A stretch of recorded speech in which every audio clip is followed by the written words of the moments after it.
그 남자의 하루는 집을 나서면서부터 시작됩니다. 그는 주변 사람들에게 좀 특이하다는 말을 듣는데요. 그건 바로 아직도 못 버리고 있는 이 차 때문입니다.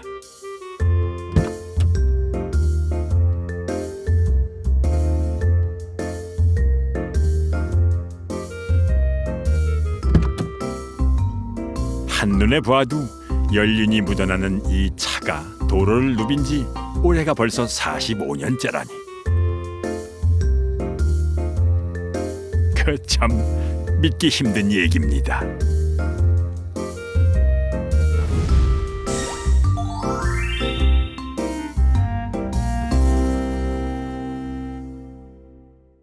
(1972년도) 당시 이 차 가격이 250만 원이었어요. 사랑가마에 10,000원 갈 때 이 차가 250만 원 갔으니까 당시 최고 좋은 쌀 250가마니까 어마어마한 가격이었죠. 그때를 아십니까? 72년 출시된 뉴 코티나의 모델은 앳된 선우영녀 씨였습니다. 아무리 좋은 것도 수십 년 후에는 구닥다리가 됩니다. 폐차가 돼서도 벌써 몇 번은 됐을 세월이지만은 주인을 잘 만난 덕에 아직도 용케 제 몫을 해내고 있죠. 요즘 자동차들은 이 방향지등이 점점 커져요. 차가 많아짐에 따라서. 그런데 그 당시엔 방향지시등이 별 의미가 없었어요. 이렇게 정말 조그매 있죠, 방향지시등이. 사이드 미러도 참 앙증맞습니다. 요즘 차에는 없는데 그 당시의 차는 이 흙바지가, 왜냐하면 그 비포장 도로가 많았기 때문에 이 타이어에 흙이 많이 묻어서 뒤로 튀기 때문에 이 흙바지가 필수품이었어요. 지금도 매년 꼬박꼬박 자동차 보험료를 낸다는 뉴 코티나는 서울시에 등록된 차 중에서 가장 나이든 차라고 하는군요. 이 자동차 주행거리를 추정해 보면은 약 한 58만 킬로 정도 된 것 같아요, 이 자동차가. 사람들이 굴러가기는 하냐고 많이도 묻는데요.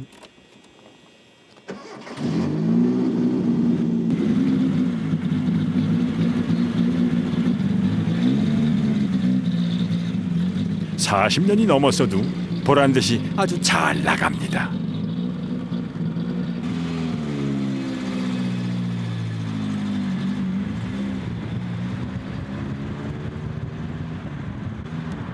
주행거리가 58만 킬로미터면 벌써 지구를 14바퀴 이상 돈 거리인데요. 40대에도 아직 젊음을 유지하고 있습니다. 이 차는 그럼 요새 차들 연비랑 비교하면 좀 어때요? 이게 고속도로 같은데 가면 14km 정도까지 나와요. 그리고 이렇게 살살 운전하면 그래도 그 요즘 차 같진 않지만 그래도 어느 정도 10km 이상은 나와요. 최고의 차는 아니어도 보기 드문 귀한 차로는 최고죠. 그 덕에 7, 80년대를 배경으로 한 영화 친구에도 등장했습니다. 영도 딸이를 누볐던 이 차가 임기상 씨의 뉴 코티나입니다. 오래된 차를 좋아하는 임기상 씨도 덩달아 유명인이 됐습니다. 우리가 뭐 새 차를 사면 뭐 좋은 것도 있죠. 새로운 모델, 첨단 기능 등도 있지만 그거는 어떻게 보면 내 친구가 된 게 아니에요. 나와 친한 친구가 되게끔 굉장히 편한 자동차로 만든다라고 생각하기 때문에 뭐 도리어 새 차 타는 것보다 더 편합니다. 정 주고 마음 주면 자동차와도 친구 사이가 된답니다. 그러니 바꾸기 어려웠겠죠. 어딜 가도 시선을 한 몸에 받습니다. 이제 45년 된 거예요? 45년. 영화에서 막 튀어나온 것 같달까요? 야, 이게 완전 외국차 같은데? 오랜만에 보니까 어떠세요? 좋아요. 이거 뭐 이런 차들 좋잖아요. 보기도 좋고. 아니 이거 지금 이거 깔끔하게 잘 이렇게 다 이렇게 잘 관리를 하면 굳이 뭐 새 차 이렇게 안 사도. 이리 기웃 저리 기웃 이 차는 살아있는 전설과도 같습니다. 그들이 현대차에서 차를 못 만들라고 포드에서 갖다가 여기서 조립한 거지 조립. 젊은 사람들은 외제차인 줄 알고 이게 나이 드신 분들은 아주 젊은 시절 정말 부자들만 타는 차니까 그때를 회상하면서 또 보는 거고 추억이 있는 거죠 이건 어떻게 됐든. 젊은 시절 자동차 정비업소를 했던 임기상 씨. 멀쩡한 차들이 너무 일찍 수명을 달리하는 것을 지켜보면서 몸소 자동차 오래 타기를 시작했습니다. 2달에 한 번꼴로 돌린다는 자동차 정비업소. 수십 년이 지나도 관리만 잘하면 이렇게 계속 차를 탈 수가 있다는군요.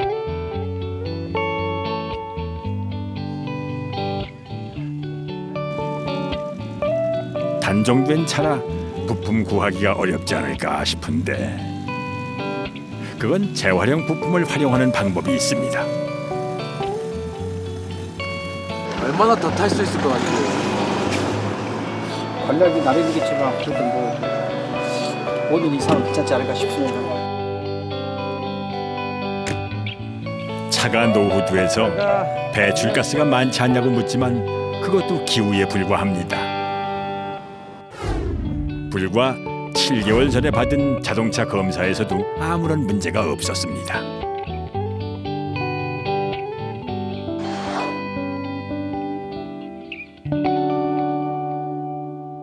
예방전을 잘 맞아야죠. 고장 나기 전에 와서 사전 점검하고 하지 않으면 고장이 나니까 아무래도 그래서 이렇게 정비업체 자주 들려서 이상이 없을 때 이상이 있을 건가 미리 부품도 좀 바꿔주고 좀 점검하고 교환하고.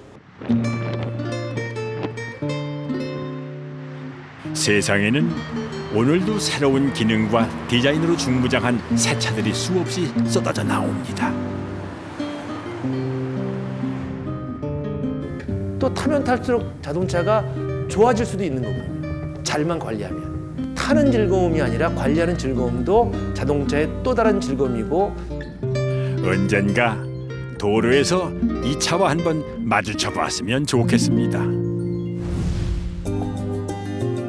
임기상 씨와는 달리 보통의 경우 3년에서 7년 정도면 슬슬 자동차를 교체하는데요.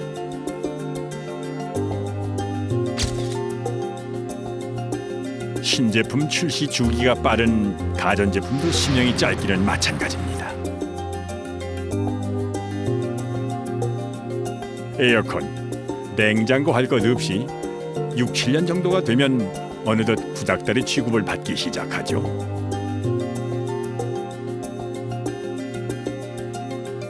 고장이 나서 바꾸기도 하지만 그저 오래돼서 바꾸기도 합니다.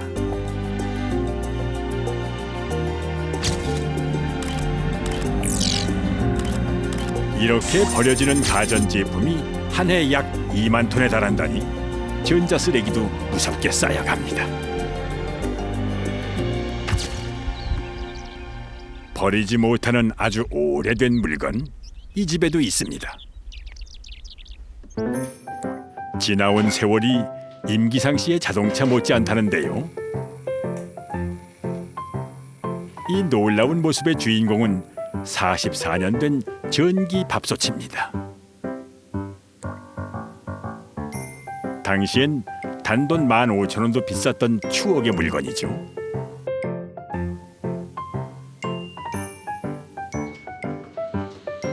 알아서 밥을 해주는 전기밥솥이 처음 나왔을 시절, 그때는 여기저기 자랑할 만한 참 신통방통했던 밥솥이었습니다.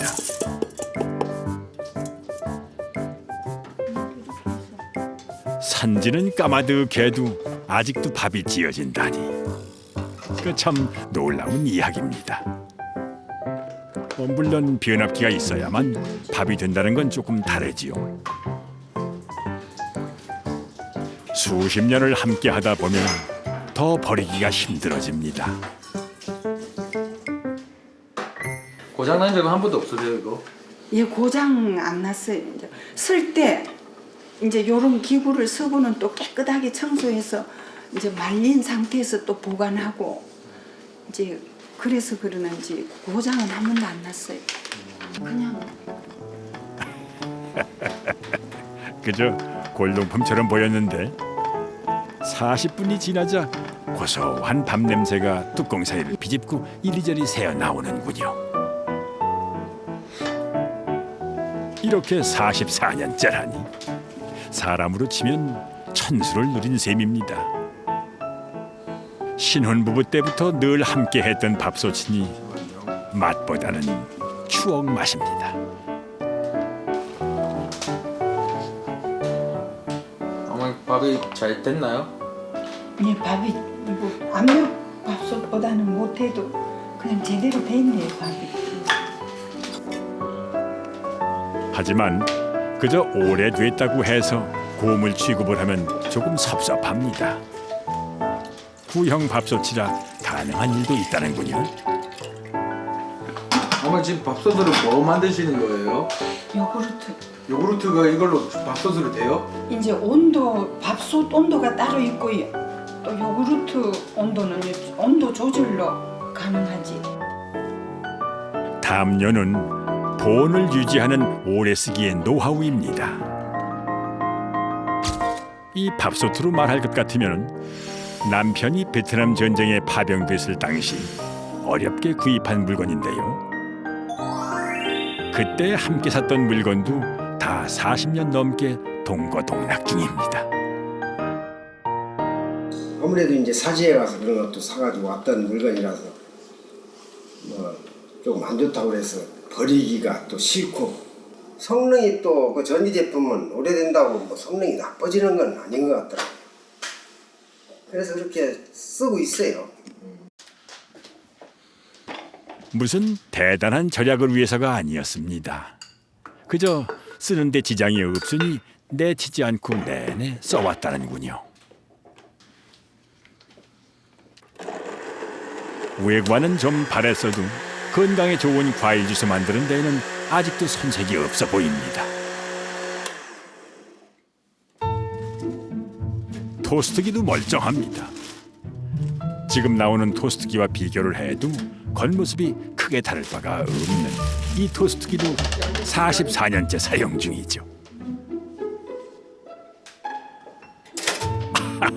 빵만 잘 구워집니다. 요즘은 이 손때 묻은 밥솥에 밥 대신 주로 요구르트나 청국장을 만들어 먹습니다. 수제 요구르트에 새콤달콤 과일을 곁들이면 그야말로 금상첨화. 밥솥은 낡았어도 요구르트는 이보다 더 신선할 수 없습니다. 맛있게 잘 구워졌네요. 소중한 것과 오래도록 함께하는 일상은 추억을 먹는 일이기도 하죠. 때론 쓸쓸했고 때론 달콤했던 그때 그 시절. 그래서 지금도 있는 거겠지요. 우리 부부간에 가끔 그런 얘기를 하지. 우리같이 이렇게 너무 물건을 안 사면은 자꾸 오래된 물건 오래 너무 쓰면은 경제에는 도움이 안 된다 웃어가면서 그런 농담도 하고 그러는데, 어떻든 뭐 사용할 수 있는 거, 또 그것이 성능이 나빠가지고 그 결과가 좋지 않은 것 아닌 이상 우리는 써야 된다, 그런 생각을 가지고 그렇게 살아왔어요. 오래된 물건에는 새 것이 흉내 낼 수 없는 울림이 있습니다.